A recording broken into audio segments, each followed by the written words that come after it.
누가복음 13장 말씀입니다. 계속 예수님께서는 제자들을 데리고 예루살렘을 향해 가고 계십니다. 그 가는 길에서 예수님께서 이제 제자들을 훈련을 시키고 계십니다.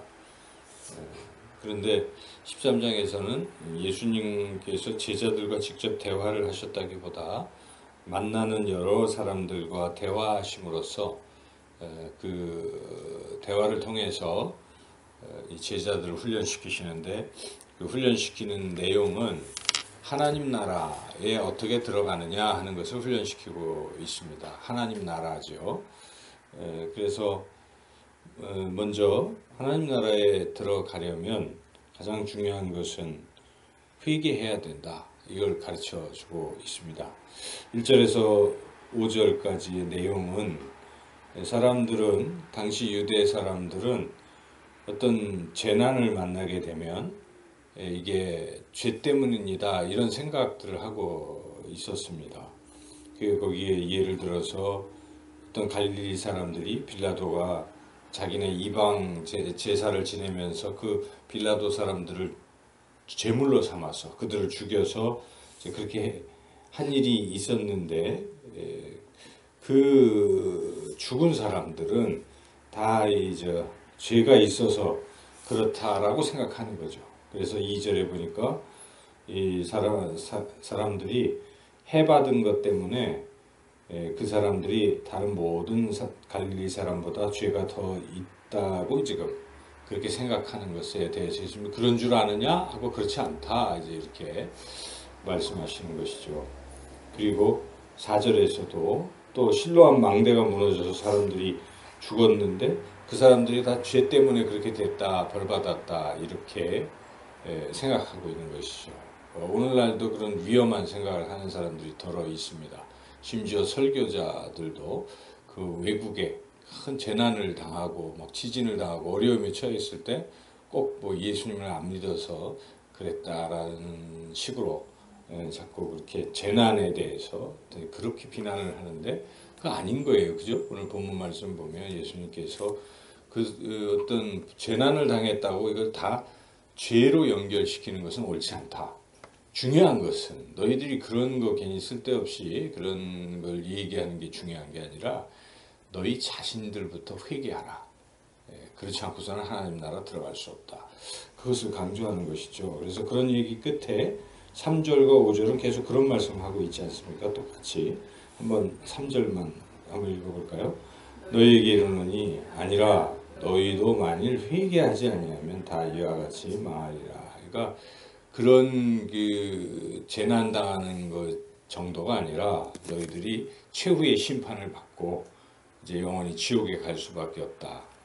회개하지 아니하면 그렇다. 회개하는 게 중요하다 하는 것을 가르치고 있죠. 이것을 통해서 예수님은 제자들에게 회개하지 아니하면, 죄를 회개하지 아니하면 천국에 들어갈 수 없다 하는 것을 분명히 가르치고 있습니다. 이것은 우리가 이미 다른 복음서에서도 예수님께서 첫 번째 외친 것이 무엇입니까? 회개하라, 하나님 나라가 가까워졌으니 나를 믿으라, 이런 말씀, 복음을 믿으라, 그렇게 말씀하지 않습니까? 그래서 회개라는 것은 구원에 이르는 하나님 나라에 들어가는 첫 번째 중요한 자세죠. 그래서 우리가 회개 없이 구원은 없다 하는 것을 항상 잊어서는 안 되겠습니다. 두 번째, 회개는 마음에만 이렇게 회개합니다, 잘못했습니다 하는 후회, 그거로만 그쳐서는 안 된다 하는 그런 말씀입니다. 열매를 맺어야 된다는 것이죠. 내가 잘못했으면 돌이키고 또 잘못한 사람에게 사과하고 뭐 이렇게 어떤 그런 일들이 일어나고 다시는 그런 것을 이제 범하지 아니하려고 결심하고 범하지 않도록 애쓰는 것이 회개지, 그게 완전히 돌이켰다고 보는 것이지 그저 잘못했다고만 후회하는 척하고 눈물 흘리는 척하고 곧바로 또 그런 짓을 하는 것을 회개라고 말하는 게 아닙니다. 그래서 예수님이 그것을 분명히 말씀하시기 위해서 6절에서 9절까지 말씀하시는 것이죠. 열매를 기대하는데, 회개에 합당한 열매를 기대하는데 없다는 것입니다. 무화과 나무를 심어놓고 열매를 기대해도 없으니 어찌 땅만 버리겠느냐, 이런 것이죠. 그래서 물론 하나님은 인내하시기 때문에 우리가 열매를 맺지 못하고 있을 때 바로 어떤 심판하시지 않고 기간을 잡고 두죠. 좀 더딘 것 같아도 다 그 우리를 위해서 다시 열매를 맺도록 그렇게 하는 것이죠. 그래서 여기에 1년을 기다려 준다. 그렇지만 그래도 안 되면 안 된다 하는 것이 9절 읽어보시죠. 이후에 만일 열매가 열면 좋거니와 그렇지 않으면 찍어 버리소서 하였다 하시니라. 그래서 이 비유를 통해서 회개에 합당한 열매를 맺지 아니하면 하나님 나라 들어갈 수 없다 하는 것이고, 이제 10절에서 17절은 이 우리를 하나님 나라에 들어가게 하시는 분은 예수님이십니다. 그래서 그 예수님을 믿는 것이 가장 중요한 것이죠. 그런데 예수님을 자꾸 반대하고 받아들이지 아니하는 자들은 도저히 구원받을 수 없다. 그런 것입니다. 그래서 지금 이 회당장이지만 이 사람은 예수님이 안식일날 뭐 했다고 그거 갖고 뭐 분노하고 분을 내고 막 그러죠. 14절에 보면 회당장이 예수께서 안식일에 병 고치는 것을 분내어 무리에게 이르되, 아니 뭐 일주일 중에 안식일만 있냐? 딴 날 고치면 되지 왜 안식일날 고쳐? 뭐 이러면서 이 회당장이 예수님에 대해서 분을 내고 막 그러니까 예수님이, 아니 너는 그 네 소나 나귀가 안식일날 뭐 잘못되면 뭐 배고프면 물도 먹이고 목마르면 그렇게 하면서 이 지금 병 들어서 18년 동안 꼬부러져서 조금 더 펴지 못하고 얼마나 불편할 텐데 그 사람을 안식일에 고치는 것 같고 뭐 그렇게 트집을 잡느냐. 그러니까 지금 이 회당장은 이 그냥 어떤 형식적인 이런 거 갖고 폼만 잡고 잘난 척하고 이런 부류의 사람이라고 볼 수가 있습니다. 본질이 없는 거죠. 이 구원자이신, 야 어떻게 18년 동안 꼬부렸던 사람을 치료할까? 저분이 누구일까? 저분이 바로 구원자이시구나. 이거 알아볼 생각은 안 하고 그저 자기의 어떤 그 발록을 자랑하고 이런 자기의 위치를 나타내고 싶어하고, 이러니까 신앙 자체가 굉장히 외식이요, 형식이요, 이런 것입니다. 오늘날도 우리가 신앙생활할 때 본질을 자꾸 보려고 해야 됩니다. 어떤 놀라운 일들이 일어났을 때 하나님은 살아계십니다. 이것에 우리가 은혜 받고 자꾸 이럴 생각을 해야지, 뭐 자기가 가지고 있는 어떤 지위나 이런 경험이나 뭐 이런 거 갖고 자꾸 잘난 척 하려고 하고, 교회에서도 자꾸 그런 식으로만 자꾸 하면 구원에 이를 수가 없습니다. 본질을 보고 우리는 누구를 봐야 됩니까? 예수님을 봐야 되는 것입니다. 아, 예수님이 구원자시구나 하고 예수님을 긍정적으로 또 믿음으로 받아들여야지, 자꾸 반대를 일삼다 보면 구원에 이를 수 없다. 17절에 예수님께서 결론적으로 말씀하십니다. 함께 읽겠습니다. 예수께서 이 말씀을 하시매 모든 반대하는 자들은 부끄러워하고 온 무리는 그가 하시는 모든 영광스러운 일을 기뻐하니라. 이래야 되는 것입니다. 주님이 하시는 일을 보고 기뻐하고 거기에 동참해야지, 괜히 반대하다가 망신만 당하고 이런 것은 하나님 나라 못 들어간다. 그래서 이렇게 주님이 말씀하시는 것이죠.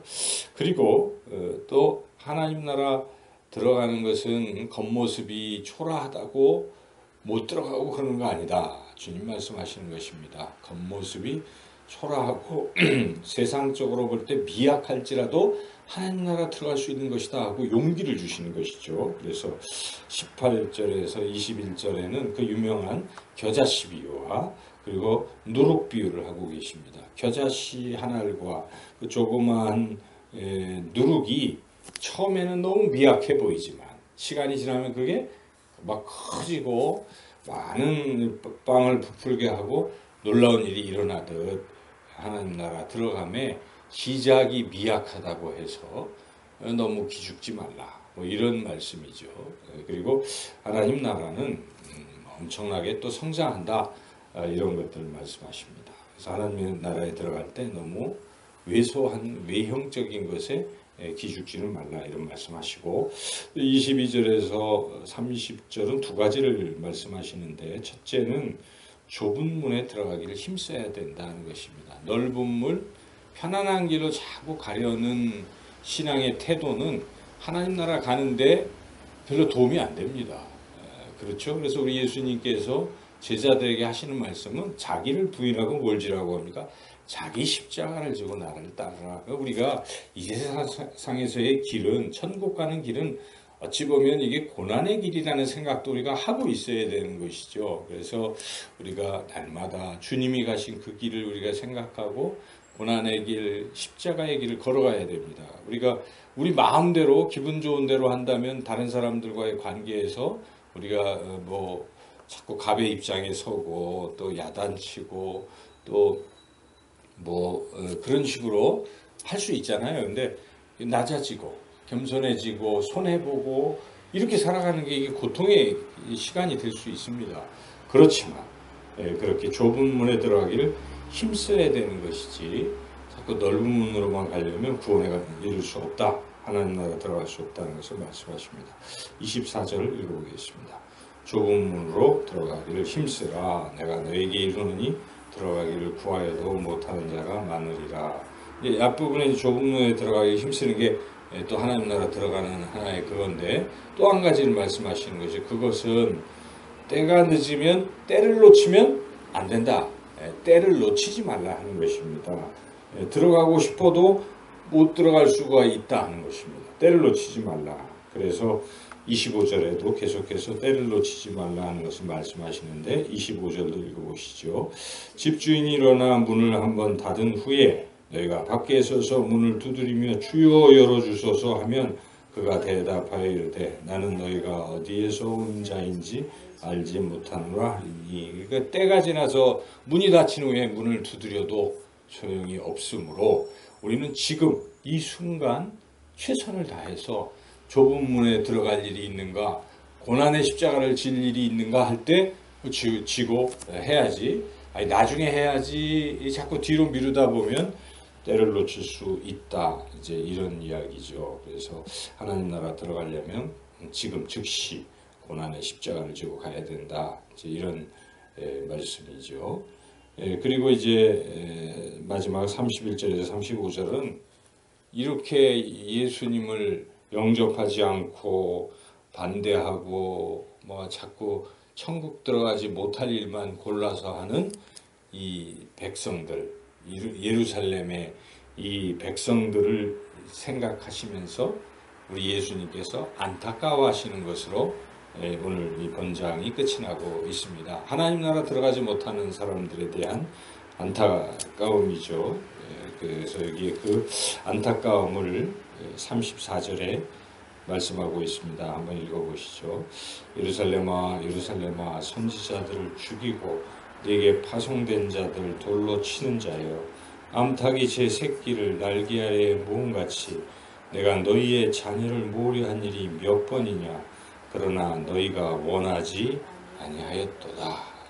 아무리 복음을 전하고 천국 가는 길이 이렇습니다라고 이야기할지라도 이것을 받아들이지 않고 그냥 있는 사람들은 결국은 35절부터 쭉 이어지는 것처럼 황폐하여 버림받으리라. 주님 선언하신 것입니다. 그래서 하나님 나라 들어가는 것은 기회를 주실 때, 은혜 받을 때에 예수님 믿고 죄진 것을 자꾸 회개하고 회개에 합당한 열매를 맺고 자꾸 편한 길만 찾고 그렇게 신앙생활을 할 것이 아니라 힘들지만 고난의 길이지만 주님이 가신 길이기에 생각하고 십자가를 지고 좁은 문을 향해서 그렇게 들어가기에 애쓰는 자들에게 하나님 나라가 열려 있는 것입니다. 어제 우리 이렇게 이가영 선교사님 제가 그걸 또 보면서 또 생각이 나요. 이 본문을 오늘 새벽에 보면서 그분은 그렇잖아요. 이게 그 글을 제가 보면서 감동을 받았어요. 그동안 이제 태국에 갔지만 또 거기서 편한 길들이 또 생기는 거예요. 안전한 어떤 자꾸 이렇게 쌓여지니까 거기에 또 의지하고 싶은 것을 그것도 내려놓으려고 하는 그런 그 얼마나 그게 참 힘든 일이겠습니까? 저는 그걸 보면서 보통 사람의 이 생각은 편한 걸 자꾸 추구하게 돼 있는데 그걸 자꾸 이렇게 억제하려고 하고 그런 고난의 길을 자취하고 이렇게 가려는 모습이 참 제가 감동을 받았어요. 은혜가 되더라고요. 그렇지. 그게 주님 가신 길이지. 그리고 그게 좁은 문으로 들어가는 것입니다. 우리는 항상 편한 것을 막 선택하려고 하는 그런 기로에 설 때마다 좀 힘든 길, 어려운 길, 좁은 문, 자기 십자가를 지는 길을 택하려는 그런 마음을 가지고 애를 쓰는 사람들이 지금 하나님 나라 들어갈 그런 사람들인 것이죠. 근데 자꾸 편한 길만 쫓아가는 그런 인생은 하나님 나라 들어가기가 쉽지 않다 하는 것을 우리 예수님께서 분명하게 가르쳐 주십니다. 오늘 말씀 따라 우리도 주님 따라 좁은 문에 들어가기를 힘쓰며 기회를 놓치지 않고 그렇게 나아가는 그런 삶을 살아가시기를 주님의 이름으로 축원합니다.